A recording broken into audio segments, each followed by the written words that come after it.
نحمده ونصلي على رسوله الكريم اما بعد فاعوذ بالله من الشيطان الرجيم بسم الله الرحمن الرحيم ان الله وملائكته يصلون على النبي يا ايها الذين امنوا صلوا عليه وسلموا تسليما اللهم صل على محمد وعلى ال محمد كما صليت على ابراهيم وعلى ال ابراهيم انك حميد مجيد اللهم بارك على محمد وعلى آل محمد كما باركت على إبراهيم وعلى آل إبراهيم إنك حميد مجيد أما بعد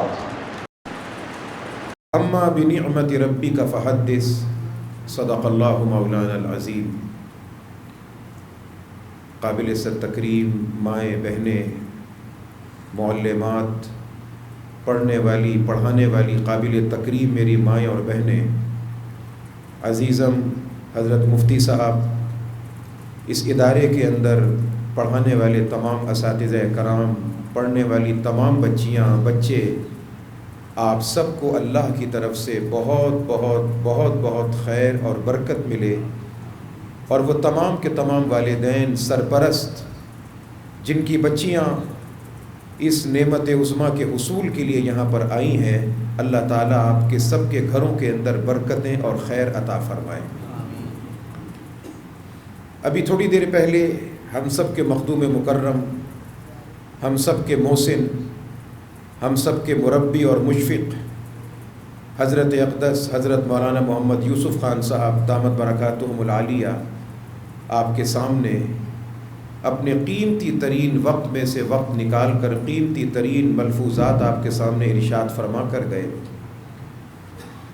یہ ان ساتھیوں کی محبت ہے، ان کا پیار ہے جو انہوں نے مجھے حکم فرمایا اور میں یہاں پر 2-3 باتیں عرض کرنے کے لیے آیا ہوں، وگرنہ حضرت کے کچھ کہنے کے بعد فرمانے کے بعد کسی چیز کے کہنے کی سننے کی گنجائش باقی نہیں بچتی۔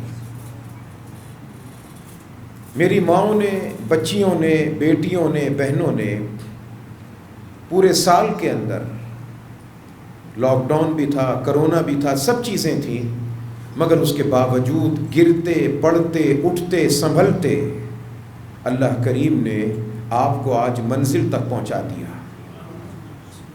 یہ کتاب جو آپ کے سامنے موجود ہے جس کا نام ہے جامع ترمذی، اس ترمذی شریف کے بارے میں اس کتاب کے لکھنے والے، مرتب کرنے والے، جمع کرنے والے حکیم ابو عیسیٰ ترمذی رحمۃ اللہ تعالی علیہ فرماتے ہیں کہ یاد رکھنا جس کے گھر میں میری یہ کتاب موجود ہے وہ یہ سمجھے کہ بولتا ہوا نبی اس کے گھر میں موجود ہے صلی اللہ علیہ وسلم۔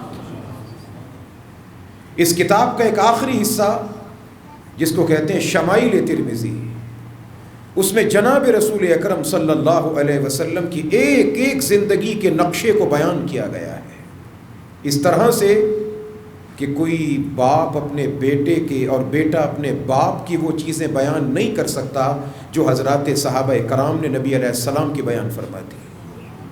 کوئی نہیں کہہ سکتا کہ داڑھی میں بال سفید کتنے کالے کتنے، حضرات صحابہ نے اس شمائل ترمذی کے اندر یہ بتایا کہ سرکار کی داڑھی مبارک میں بال سفید کتنے تھے۔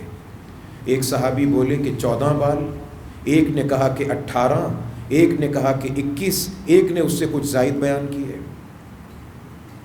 علماء کرام نے اس پر بحث کی کہ بال تو سرکار کی داڑھی مبارک کے تھے مگر کسی نے کہا 18، کسی نے 17، کسی نے 21، کیوں کہا؟ فرمایا کہ وجہ یہ ہے کہ جتنے نبی تھے وہ سب کے سب تھے نبوت کے چاند، اور نبی علیہ السلام تھے نبوت کے آفتاب۔ چاند کو دیکھنا ممکن ہوتا ہے، سورج کو دیکھنا ممکن نہیں ہوتا۔ جس نے سرکار کے چہرے کی طرف نظر کی وہ جتنی کرنوں کو محفوظ کر سکتا تھا اس نے اتنی کرنوں کو محفوظ کر لیا، یقینی طور پہ کوئی سرکار کے چہرے پر نظر جما کر دیکھ نہیں سکتا تھا۔ اس ترمذی شریف کے جمع کرنے والے حکیم ابو عیسیٰ ترمذی رحمۃ اللہ علیہ، آج یہ کتاب سامنے ہے، آپ لوگ سامنے ہیں، تو آج سے تقریباً 25-26 برس کا وہ وقت میرے سامنے ہے کہ جب ہم پڑھا کرتے تھے، اور اللہ کی طرف سے جہاں بہت سارے اللہ نے انعام دیے، اللہ نے نعمتیں دیں، کتنی بڑی نعمت تھی کہ ترمذی جیسی کتاب ہم طلباء کے سامنے موجود ہوتی تھی اور ہم کو پڑھانے کے لیے اپنے وقت کا محدث اعظم، اپنے وقت کا حدیث کا امام، اور یقین مانیے کہ ظاہری طور پہ حسن و جمال و کمال سے اللہ کریم نے جو سرفراز فرمایا تھا، نبی علیہ الصلاۃ والسلام کا جو حسن و جمال ہم سنتے تھے، پڑھتے تھے، اس کا عکس اور اس کی جھلک نظر آتی تھی اس شخصیت میں جن کا نام تھا شیخ محمد موسیٰ روحانی بازی رحمۃ اللہ تعالی علیہ، جن کی تدفین کے بعد بھی اللہ کریم نے اس شہر لاہور کے لوگوں کو دکھایا کہ جو نبی کے ساتھ اور نبی کی حدیث کے ساتھ جڑ جاتا ہے، وابستہ ہو جاتا ہے، پروردگار یوں کرم کا اور رحمتوں کا معاملہ فرماتا ہے کہ قبر کی مٹی اپنے اندر اس خوشبو کو سما نہ سکی جو پروردگار نے اپنے نبی کے غلام کو وہ چیز عطا فرمائی تھی۔ یہ میری بچیاں، بیٹیاں، بہنیں، اللہ آپ کو سلامت رکھے۔ موت زندگی کا پتہ کچھ نہیں ہوتا۔ اللہ کریم نے ہمیں جامعہ اور جامعہ اشرفیہ کے اساتذہ کی برکت سے ان تمام کے تمام جو اساتذہ یہاں بیٹھے ہیں، ایک سند اور ہے بڑی عالی سند جو حضرت مولانا مفتی اب عبید اللہ صاحب رحمۃ اللہ تعالی علیہ، یاد رکھیے گا، بڑی عالی ترین سند ہے۔ اور ہم جب لوگ پڑھتے تھے تو اس وقت میں ہم نے دیکھا کہ بڑے بڑے علماء، بڑے بڑے شیوخ الحدیث وہ سند لینے کے لیے حضرت کے پاس آیا کرتے تھے۔ اور وہ سند کون سی ہے کہ حضرت اقدس حضرت مولانا عبید اللہ صاحب رحمۃ اللہ تعالی علیہ، انہوں نے شروع سے لے کے آخر تک، علم الصرف سے لے کر بخاری تک تمام کتابیں پڑھیں حکیم الامت مولانا اشرف علی صاحب تھانوی رحمۃ اللہ علیہ سے۔ اور مولانا اشرف علی صاحب تھانوی رحمۃ اللہ علیہ انہوں نے حدیث پڑھی حضرت مولانا شاہ فضل رحمان گنج مراد آبادی، فضل الرحمان نہیں، فضل رحمان، حضرت مولانا شاہ فضل رحمان صاحب گنج مراد آبادی رحمۃ اللہ علیہ، اور یہ وہ محدث تھے اور یہ پورے ہندوستان کے اندر وہ حدیث پڑھانے والے تھے۔ فرماتے تھے کہ جب کسی حدیث کے لفظ میں، کسی حدیث کی سند میں مجھے کوئی شبہ ہوتا ہے تو آنکھیں بند کرتا ہوں، نبی علیہ الصلاۃ والسلام سامنے تشریف لا کے تصحیح فرما دیتے ہیں۔ یہ شاہ فضل رحمان صاحب گنج مراد آبادی رحمۃ اللہ علیہ، حضرت تھانوی رحمۃ اللہ علیہ فرماتے ہیں کہ میں ایک مرتبہ حضرت کے پاس موجود تھا تو ایک بہت بڑے محدث، بہت بڑے شیخ الحدیث آئے، حضرت کے پاس بیٹھے۔ حضرت نے کہا کہ بھائی عبارت پڑھو، عبارت پڑھو۔ اور یہ وہ شخص تھا کہ جس کو بخاری پڑھاتے ہوئے 35 سال گزر چکے تھے۔ مولانا شاہ فضل رحمان صاحب گنج مراد آبادی رحمۃ اللہ علیہ نے فرمایا بھائی عبارت پڑھو۔ اتنا بڑا آدمی جس کو بخاری پڑھاتے ہوئے 35 سال گزر گئے۔ مولانا فضل رحمان صاحب گنج مراد آبادی صاحب رحمۃ اللہ تعالی علیہ کے فرمایا بھائی عبارت پڑھو۔ بیٹھ گئے، ان کے شاگرد بھی موجود تھے، بڑے بڑے علماء بھی موجود تھے۔ 35 برس گزر گئے بخاری پڑھتے ہوئے، بخاری پڑھاتے ہوئے، 35 سال۔ مولانا فضل رحمان صاحب گنج مراد آبادی نے فرمایا بھائی عبارت پڑھو۔ 1 مرتبہ، 2 مرتبہ، 4 مرتبہ، 6 مرتبہ، 7 مرتبہ وہ پڑھنا چاہتے ہیں، عبارت پڑھی نہیں جاتی، پڑھنا چاہتے ہیں، عبارت پڑھی نہیں جاتی۔ اس کے بعد حضرت نے خود عبارت پڑھ دی۔ اب اتنا بڑا آدمی جو 35 سال سے بخاری شریف پڑھ رہا ہے، پڑھا رہا ہے، اس سے عبارت نہ پڑھی جائے، عجیب پریشانی کا شکار۔ وہ بڑے محدث صاحب روتے جا رہے تھے، ان سے پڑھا نہیں جا رہا تھا۔ مولانا فضل رحمان گنج مراد آبادی صاحب رحمۃ اللہ علیہ سے کسی نے پوچھا حضرت کیا ہوا؟ آپ نے فرمایا کہ عبارت پڑھو، ان سے عبارت پڑھی نہیں گئی۔ فرمایا 35 سال ہو گئے تھے ان کو حدیث کی کتاب پڑھتے ہوئے، آج جب یہ پڑھنے کے لیے بیٹھے تو میں نے اللہ سے دعا کی کہ پروردگار ان حدیثوں کی حقیقت اور حدیثیں بیان کرنے والے نبی کا چہرہ ان کے سامنے کشادہ کر کے دکھا دے۔ تم کو کتاب کے اندر عبارت نظر آ رہی تھی، ان کو صاحب عبارت نظر آ رہا تھا، اس کا ایسا رعب تھا، ہیبت تھی، جلال تھا، دبدبا تھا کہ پڑھ نہ سکے، یہ حدیث کا اثر تھا۔ ہم نے حدیث پڑھی حضرت مولانا عبید اللہ صاحب رحمۃ اللہ علیہ سے، اور انہوں نے حدیث پڑھی حضرت حکیم الامت مجدد ملت مولانا اشرف علی صاحب تھانوی رحمۃ اللہ علیہ سے، اور مولانا اشرف علی صاحب تھانوی رحمۃ اللہ علیہ یہ براہ راست شاگرد ہیں حضرت مولانا شاہ فضل رحمان گنج مراد آبادی رحمۃ اللہ علیہ کے، اور مولانا فضل رحمان گنج مراد آبادی صاحب رحمۃ اللہ علیہ یہ براہ راست شاگرد ہیں شاہ عبدالعزیز محدث دہلوی رحمۃ اللہ علیہ کے، اور شاہ عبدالعزیز محدث دہلوی رحمۃ اللہ تعالیٰ علیہ یہ شاگرد بھی ہیں اور بڑے بیٹے بھی ہیں حضرت شاہ ولی اللہ محدث دہلوی رحمۃ اللہ تعالیٰ علیہ کے۔ صرف 3 واسطوں کے ساتھ سند ملتی ہے شاہ ولی اللہ کے ساتھ جا کر۔ اور میرے عزیزوں اور دوستوں، میری ماؤں بہنوں بچیوں، اس بر صغیر کے اندر جو حدیث کی جتنی خدمت ہو رہی ہے ہوتی رہے گی، اللہ قیامت تک جاری ساری رکھے۔ یہ تمام کا تمام سلسلہ فیضان اس بر صغیر میں اللہ کریم نے جاری و ساری کیا شاہ ولی اللہ محدث دہلوی کی برکت سے۔ اس لیے میں جہاں بھی جاتا ہوں وہاں بھی کہتا ہوں، آپ سے بھی کہوں گا کہ روزانہ جب دعائیں کرتے ہو نا اپنے بڑوں کے لیے، اپنے جانے والوں کے لیے، 2 افراد کے لیے ضرور دعا کیا کریں۔ ایک حضرت مجدد الفسانی رحمۃ اللہ علیہ، اور دوسرے حضرت شاہ ولی اللہ محدث دہلوی رحمۃ اللہ علیہ۔ شاہ ولی اللہ محدث دہلوی کے دادا یہ سرکاری طور پہ مغلیہ دور حکومت میں چوکیدارے کا کام کرتے تھے، اور سرحد پہ کھڑے ہوتے تھے تاکہ لوگ جنگلات کی لکڑیاں کاٹ کے سمگلنگ نہ کر سکیں۔ سادے سے آدمی تھے، نسلوں تک اثر جاتا ہے، نسلوں تک اثر جاتا ہے۔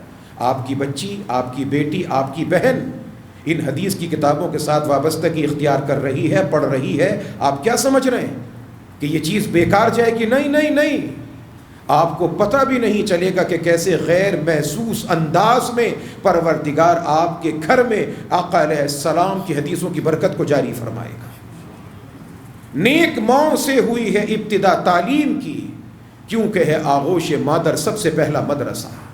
یہ پہلے مدرسے کی بنیاد ہے، سب سے پہلے مدرسے کی یہ بنیاد ہے جہاں سے یہ سلسلہ چلا اور جاری و ساری ہو رہا ہے۔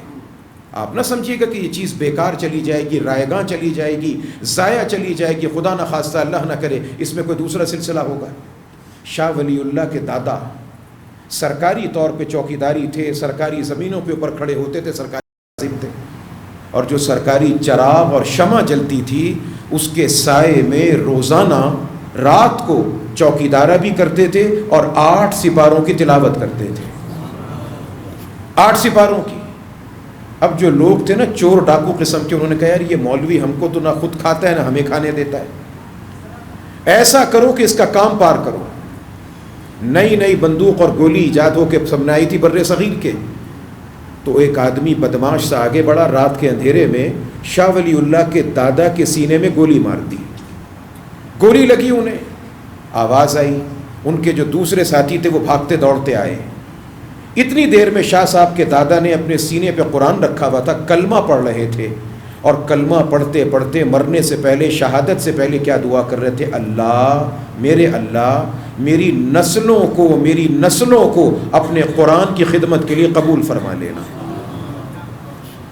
میری نسلوں کو اپنے قرآن کی خدمت کے لیے قبول فرما لینا۔ وہ تو دعا کر کے چلے گئے، اور بر صغیر کے اندر مغلیہ مسلمانوں کی دور حکومت کا سورج ڈوب رہا تھا اور شاہ ولی اللہ محدث دہلوی پیدا ہو رہے تھے اسی سن کے اندر، اور اللہ نے اس ایک انسان سے بڑے بڑے کارنامے لیے۔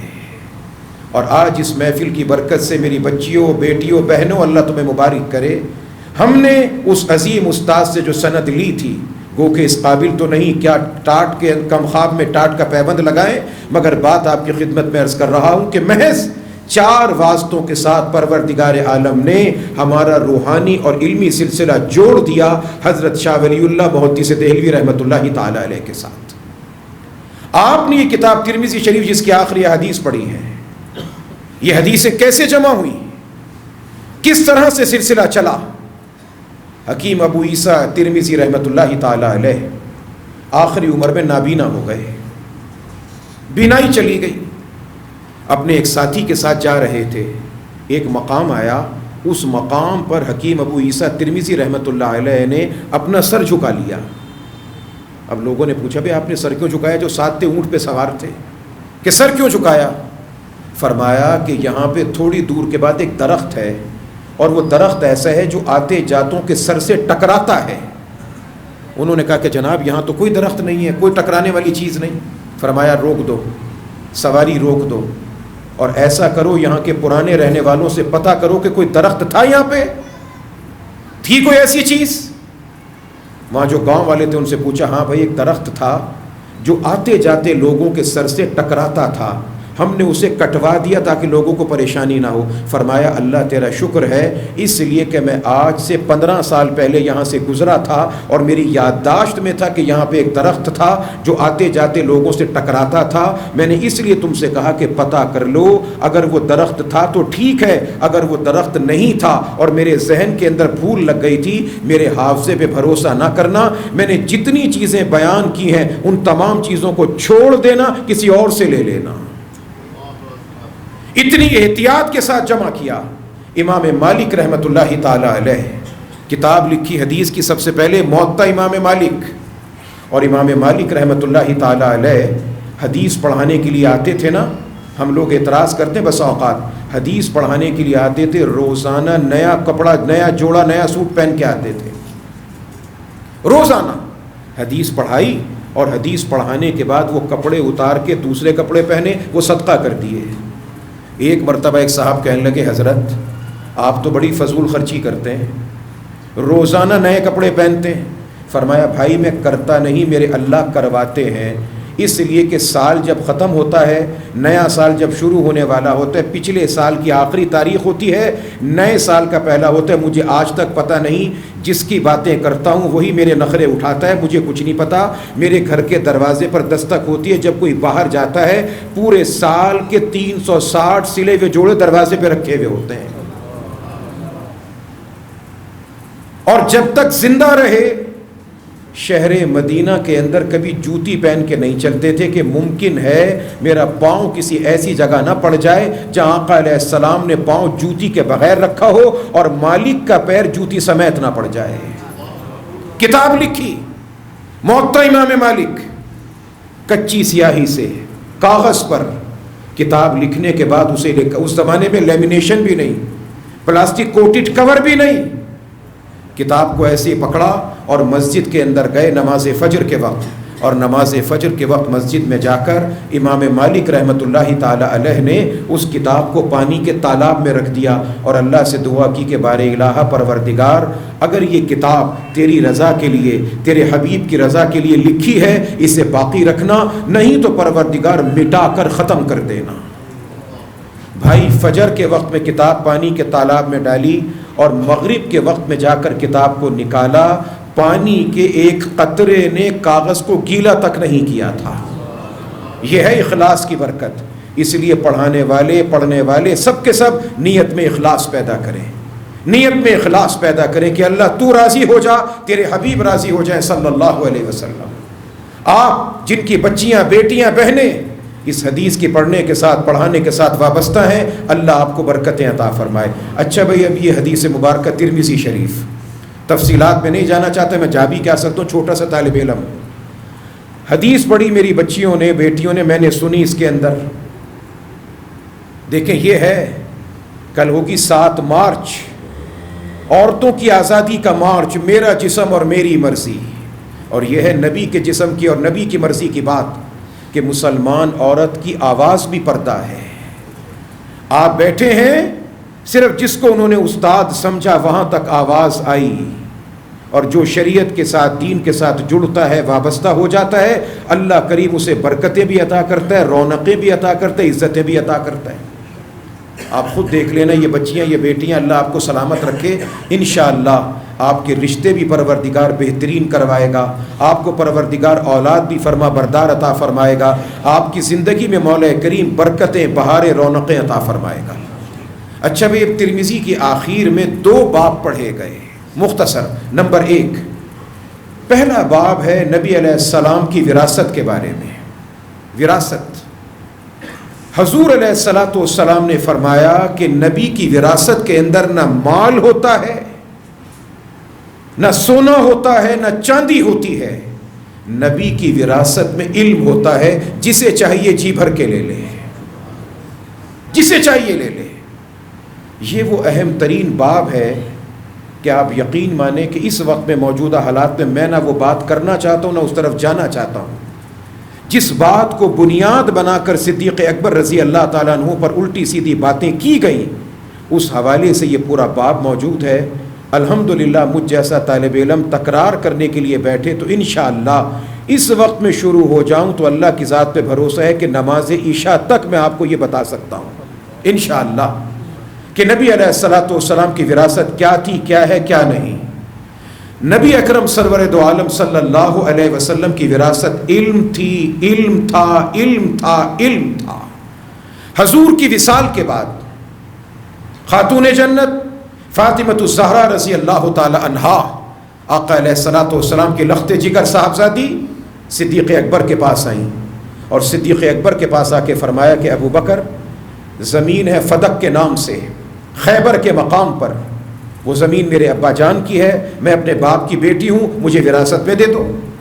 جناب صدیق اکبر نے فرمایا کہ بی بی آپ ہیں خاتون جنت، آپ ہمارے سر کا تاج ہیں، اور میں نے سنا ہے رسول اکرم صلی اللہ علیہ وسلم نے فرمایا کہ نبی جب دنیا سے جاتا ہے تو درہم اور دینار چھوڑ کر نہیں جاتا، نبی اپنی وراثت میں علم چھوڑ کے جاتا ہے، تقوی چھوڑ کے جاتا ہے، پرہیزگاری چھوڑ کر جاتا ہے، جسے چاہیے وہ لے لے. بی بی نے سنا اور سن کر چلی گئیں. اب یار لوگ کہتے ہیں کہ حضرت فاطمہ ناراض ہو گئی تھیں، فلاں کام تھا، فلاں کام تھا. میرے دوستوں، میرے بھائیوں، میری بچیوں، میری بیٹیوں اور بہنوں، آدمی جن سے ناراض ہوتا ہے نا ان سے جنازے نہیں پڑھوایا کرتا. فاطمۃ الزہرا کا جب انتقال ہوا تھا، غسل دینے والی ابو بکر کی بیوی تھیں، اور جب جنازہ رات کے وقت میں بیدار نکلا پہنچا جنازہ پڑھانے کے لیے، سب نے علی سے کہا کہ آگے بڑھو. علی نے کہا نا نا نا، میں جنازہ نہیں پڑھا سکتا. میرے کانوں نے سنا ہے کہ جناب رسول اکرم صلی اللہ علیہ وسلم نے ارشاد فرمایا جب کچھ لوگ موجود ہوں اور ان کے بیچ میں ابو بکر صدیق موجود ہو تو ابو بکر کی موجودگی میں کوئی امامت نہیں کروا سکتا. امامت کروائے گا تو صدیق اکبر امامت کروائے گا. جنازہ فاطمہ کا تھا اور پڑھانے والے تھے صدیق اکبر رضی اللہ تعالیٰ.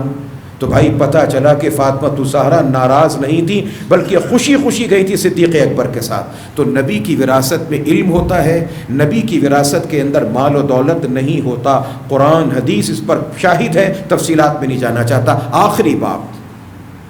آخری باب اللہ کریم یہ دولت ہم سب کو عطا کرتے ہیں. ہماری آنکھوں کے اندر پروردگار یہ صلاحیت، یہ صفت، یہ کمال پیدا کر دے.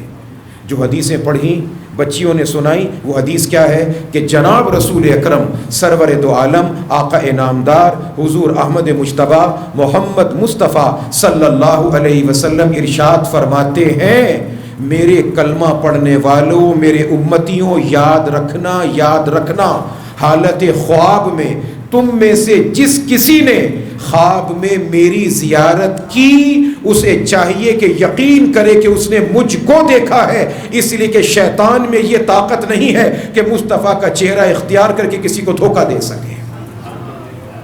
جس نے خواب کے اندر دیکھا، خواب ایک الگ چیز ہے. محمد ابن سیرین رحمۃ اللہ علیہ خوابوں کی تعبیر کے بادشاہ تھے.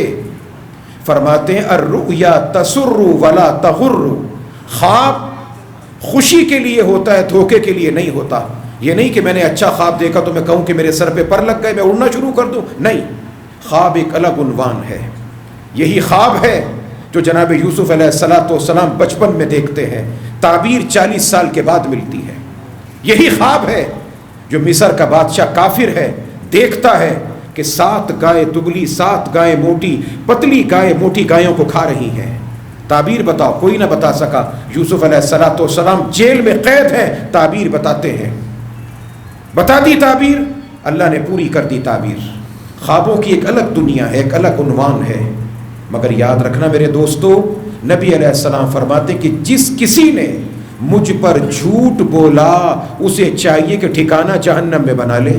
بعض لوگوں کو بیماری ہوتی ہے کہ لوگوں کے اندر میری واہ واہ ہو جائے، لوگ کہیں بڑا نیک ہے، بڑا متقی، بڑا پرہیزگار، وہ اپنے خواب بیان کرنا شروع کر دیتے، میں نے حضور کو خواب میں دیکھا، میں نے فلاں کو خواب میں دیکھا. یاد رکھنا میرے دوستو، اگر کوئی ایسا کام جو نبی علیہ السلام کے ساتھ آپ کا ہوا نہیں ہے، اگر آپ نبی پر جھوٹی بات بیان کریں گے تو سرکار علیہ السلام فرماتے ہیں ٹھکانہ اپنا جہنم کے اندر بنا لینا.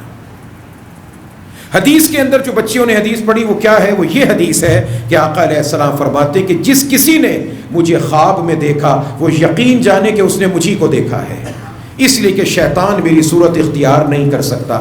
تو بھائی بات یہ ہے کہ ہم اللہ سے اتنا بڑا حوصلہ تو کر نہیں سکتے کہ یہ کہیں کہ اللہ تو اپنے سرکار کا دیدار عطا کر، ہاں اتنا ضرور کہہ سکتے ہیں کہ اللہ ہمارے اندر اتنا حوصلہ، اتنا ظرف، اتنی کشادگی پیدا کر دے، ہماری آنکھوں کو اتنی پاکی پیدا کر دے، ہماری آنکھوں کو وہ طہارت عطا کر دے، ہماری زبان کو وہ طہارت و پاکیزگی عطا کر دے کہ اللہ ہم تیرے نبی کے جلوے کو اپنے دماغ میں، اپنی آنکھوں کے اندر سما سکیں۔ تو بھائیوں، بزرگوں اور دوستوں، میری بچیوں، بیٹیوں، بہنوں، پڑھانے والی معلمات، آپ سب کو مبارک ہو۔ آپ لوگ بڑی دیر سے یہاں تشریف فرما ہیں، اللہ تعالیٰ آپ سب کی محنتوں کو قبول فرمائے، آپ سب کے لیے اللہ تعالیٰ برکتوں کے فیصلے فرمائے، جنہوں نے پڑھایا، جنہوں نے پڑھا، جنہوں نے تعاون کیا۔ اور بھائی میں تو ایک سادہ سا آدمی ہوں، طالب علم ہوں، علماء کرام کا کام ہوتا ہے تقریر، گفتگو کرنا، علمی باتیں کرنا، میں تو طالب علم تکرار کرنے کے لیے بیٹھا ہوں۔ تو میں تو اپنے طالب علم ساتھیوں سے بھی ایک بات کہتا ہوں کہ بس اوقات بیچارے بچے ہوتے ہیں نا، تھک جاتے ہیں۔ یہ میری بیٹیاں، بہنیں، یہ پڑھانے والی معلمات، یہ پڑھنے والی طالبات، یہ بیچاری بھی ان کی زندگی کی بڑی مجبوریاں ہوتی ہیں، ان تمام مجبوریوں کو سامنے رکھتے ہوئے آتی ہیں، تھکتی ہیں۔ بھائی ایک بات ذہن میں رکھ لینا، ایک اصول ذہن میں رکھ لینا، دین کا کام کرتے وقت میں جہاں کہیں پہ بھی آپ ہوں، چاہے بستر اٹھا کے دعوت و تبلیغ کے لیے جاؤ، چاہے حج عمرے کے لیے جائیں، میدان عرفات میں ہوں، مینا میں ہوں، مزدلفہ میں ہوں، گرمی ہے، بہت کچھ ہے، تنگی ہے، سختی ہے، برداشت کرنا بڑا مشکل ہوتا ہے، بس ایک پہلو اپنے ذہن میں رکھنا کہ جو دین کے لیے تھکتا ہے اللہ اسے بڑے پیار سے تکتا ہے۔ ہم تھکیں گے، اللہ ہمیں تکے گا۔ ہمارا تھکنا ہے محدود اور اللہ کا تکنا ہے لامحدود۔ ایک مرتبہ پروردگار محبت سے تک لے، بیڑا پار ہے، بیڑا پار ہے۔ حدیث پاک کا مفہوم ہے سب سے آخر میں جو لوگ جہنم میں جائیں گے وہ دو قسم کے ہوں گے۔ ایک بندہ آئے گا، اللہ کہے گا چل جہنم میں جا، بھاگتا ہوا جائے گا جہنم میں، دروازے پہ رک جائے گا۔ دوسرے کہیں گے چل تو بھی جا، وہ 2 قدم چلے گا، پھر دیکھے گا، 2 قدم چلے گا، پھر دیکھے گا، پھر چلے گا، پھر دیکھے گا، پہنچ جائے گا دروازے تک۔ اللہ کی بارگاہ سے سوال ہوگا، بھئی تم دونوں سے کہا تھا کہ جہنم میں جاؤ، تو بڑی تیزی سے چلا گیا، تو رک رک کے جا رہا تھا۔ جو تیزی سے جائے گا نا وہ کہے گا یا اللہ دنیا میں تیری نافرمانیاں کرتا رہا، تیری نہ مان کے یہاں تک پہنچا ہوں، تو میں نے سوچا کہ اب بھی اگر تیری نہ مانی تو میرا کیا بنے گا، جلدی سے چلا جاؤں جہاں بھی تو کہہ رہا ہے۔ اچھا بھی تم پلٹ پلٹ کے دیکھ رہے تھے، اللہ اپنے گھر میں بڑوں سے سنا تھا، اپنے اساتذہ سے سنا تھا کہ اللہ تعالیٰ 70 ماؤں سے بڑھ کے محبت کرتا ہے، تو اللہ کریم ہم نے یہ دیکھا تھا کہ گھر میں اماں غصے میں آتی تھیں، ناراض ہوتی تھیں، ڈانٹا، ہم گھر سے نکلے، اب ہم دروازے پہ کھڑے ہوئے ہیں، ابھی تو اماں کہہ رہی تھی چل جا کمبخت، چلا جا، واپس نہ آئیو یہاں پر، اور جانے کے بعد پتہ چلتا تھا 2 منٹ گزرتے تھے، دروازہ کھلتا تھا، چل کو گھر میں آ جا۔ میں نے سنا تھا کہ اللہ آپ تو 70 ماؤں سے بڑھ کے محبت کرنے والے ہیں، میں 2 قدم چلتا تھا، پھر پلٹ کے دیکھتا تھا کہ دیکھوں تو صحیح ماں کو محبت آتی تھی، خدا کو محبت آتی ہے کہ نہیں آتی، میں اس لیے پلٹ پلٹ کے دیکھ رہا تھا۔ تو حدیث پاک کا مفہوم ہے کہ پروردگار فرمائیں گے اچھا جاؤ، تم دونوں نے میری رحمت کی امید رکھی تھی، میں نے تم دونوں کو جہنم سے آزادی عطا فرما دی۔ موسیٰ علیہ السلام اللہ کی بارگاہ میں عرض کرتے ہیں کہ اللہ ایک بات تو بتا دیجئے، بڑا نمازی ہے، بڑا نیک آدمی ہے، وہ آپ کو پکارتا ہے اللہ اللہ، آپ اسے جواب کیسے دیتے ہیں؟ فرمایا میں اسے کہتا ہوں لبیک یا عبدی، میرے بندے بتا کیا کہنا چاہتا ہے۔ اللہ ایک بندہ بڑا صدقہ کرتا ہے، بڑی خیرات کرتا ہے، بڑے کام کرتا ہے، وہ پکارتا ہے، آپ کیا کہتے ہیں؟ میں کہتا ہوں لبیک۔ اچھا پروردگار ایک بندہ بڑا گناہ گار، خطا کار، سیاہ کار، سر سے پاؤں تک گناہوں میں ڈوبا ہوا ہے، اللہ وہ تجھے پکارتا ہے، پھر تو کیا کہتا ہے؟ فرمایا پھر میں کہتا ہوں لبیک لبیک لبیک، 3 مرتبہ۔ اللہ نیکوں نے پکارا تو تو نے 1 دفعہ جواب دیا، گناہگار نے پکارا 3 دفعہ جواب دیا، فرمایا نیکی والے کے پاس نیکی تھی، اسے نیکی پہ امید تھی، اور جو گناہ گار تھا اس کے تو پلے تھا کچھ نہیں، اس کو 3 مرتبہ اس لیے پکارتا ہوں کہیں میری رحمت سے مایوس نہ ہو جائے، نا امید نہ ہو جائے۔ بار بار کہتا ہوں کہ کسی اور طرف نہ جانا، بازا بازا ہر آنچ ہستی بازا، گر کافر و گبر و بت پرستی بازا، این درگہ ماں درگہ نومیدی نیز، صد بار اگر توبہ شکستی بازا، میرے بندے پھر لوٹ کے آ، پھر لوٹ کے آ، پھر لوٹ کے آ، تو جیسا کیسا ہے آ میرے پاس آ، میرا دروازہ کھلا ہوا ہے۔ ارے تو نے 100 مرتبہ توبہ کی، 100 مرتبہ توڑی ہے، پھر بھی میرے دروازے پر آ جا، میں کسی کو نا امید نہیں کرتا، سب کو امید کی خیرات بانٹا کرتا ہوں۔ اس اللہ کے دروازے پر آئیں، اس اللہ سے مانگیں اور مطالبہ کریں۔ اور یاد رکھنا میرے دوستو، بزرگ کہتے ہیں جب تک سانس ہے تب تک چانس ہے، جب تک یہ سانس چل رہا ہے ہماری بخشش کا چانس موجود ہے، یہ سانس بند ہو جائے گا، یہ چانس ختم ہو جائے گا۔ جب تک سانس ہے تب تک چانس ہے، اور دین کا کام کر کے کبھی شکوہ نہ کرنا، شکایت نہ کرنا۔ میری بچیوں، بیٹیوں، بہنوں، میری پڑھانے والی قابل تکریم معلمات، شکوہ نہ کرنا، شکایت نہ کرنا۔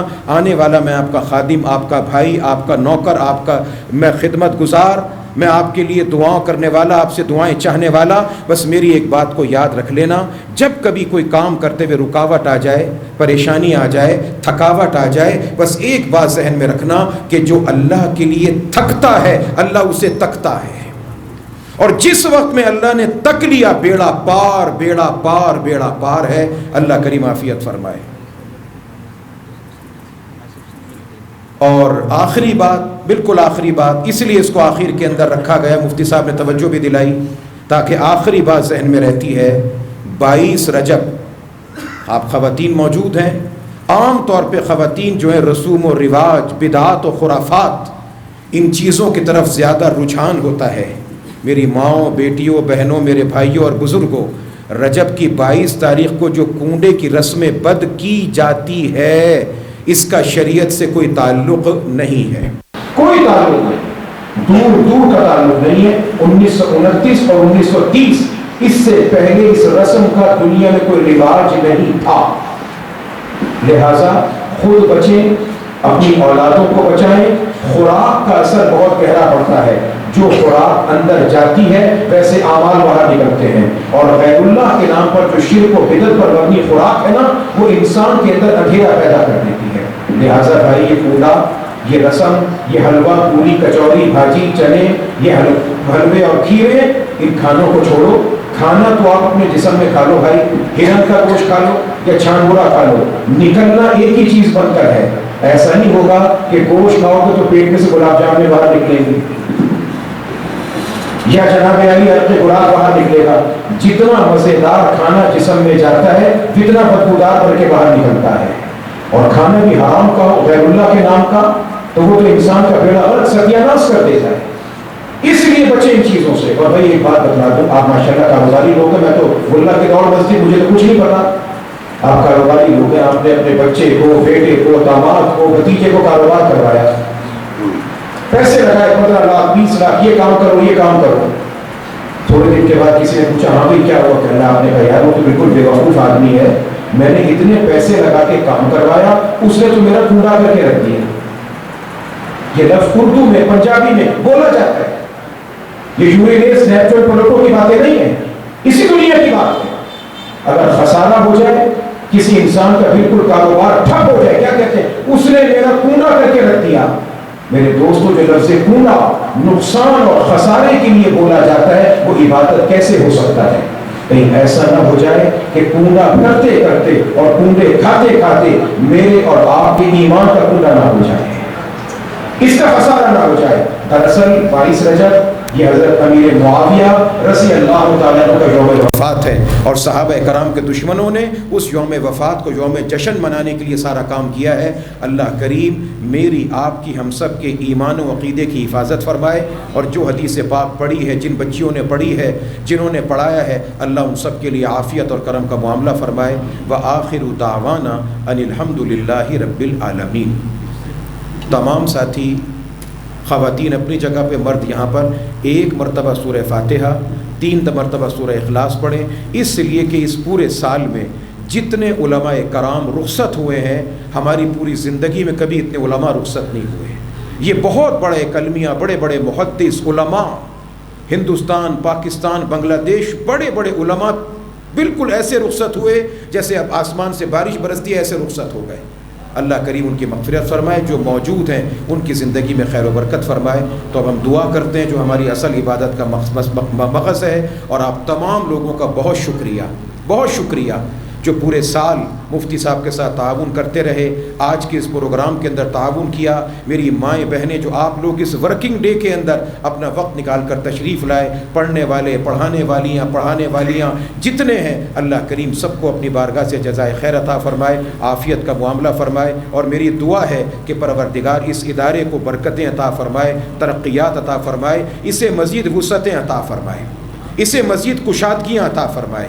اللہ تبارک و تعالی اس کے اندر مزید برکات و ترقیات عطا فرمائے. آپ لوگوں کو مزید حوصلے عطا فرمائے، مزید ہمتیں عطا فرمائے، مزید اعتماد و اعتبار عطا فرمائے. اور ہمارے اس ادارے کو اللہ دن دگنی رات چوگنی ترقی عطا فرمائے.